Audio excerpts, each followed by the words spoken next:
What is the best medication for sleep apnea? If you're struggling with sleep apnea and wondering which medication might be the best for you, let's break down the options and see what works best for different people. First, it's important to understand that sleep apnea is a condition where your breathing stops and starts repeatedly during sleep. While medications are not the primary treatment, they can help manage symptoms, especially daytime sleepiness. One of the most commonly prescribed medications for sleep apnea is modafinil, known by the brand name Provigil. This medication helps promote wakefulness and is often used for people with obstructive sleep apnea who still feel sleepy despite using a CPAP machine. Modafinil works by affecting neurotransmitters like dopamine and norepinephrine, which help you stay awake. You typically take it as a 150 milligrams oral tablet once daily. However, it can have side effects like headaches, nausea, anxiety, and high blood pressure. Another medication similar to modafinil is armodafinil, known by the brand name Nuvigil.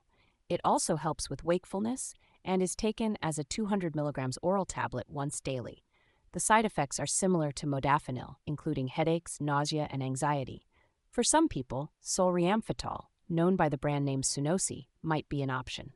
This medication also improves wakefulness by inhibiting the reuptake of dopamine and norepinephrine. It's another choice for those who continue to feel sleepy despite CPAP therapy. In addition to these wakefulness-promoting medications, other drugs like theophylline and acetazolamide can be used off-label to help manage sleep apnea. Theophylline, for example, is a bronchodilator that can help your body transport carbon dioxide more effectively, reducing sleep apnea episodes. However, it can cause side effects such as nausea, headaches, and heartburn. Acetazolamide, a carbonic anhydrase inhibitor, can also be used to stimulate breathing in people with central sleep apnea. It's taken as an oral tablet or capsule up to 500 milligrams every 8 to 12 hours.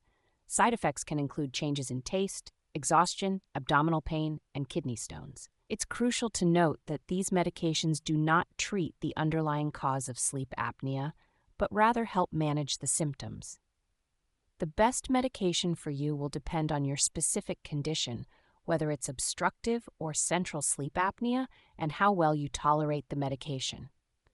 Always consult with your healthcare provider to determine the best course of treatment. They will help you weigh the benefits and risks of each medication and find what works best for your particular situation.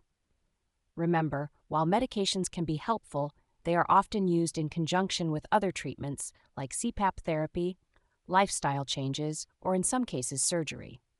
So it's important to follow a comprehensive treatment plan to manage your sleep apnea effectively.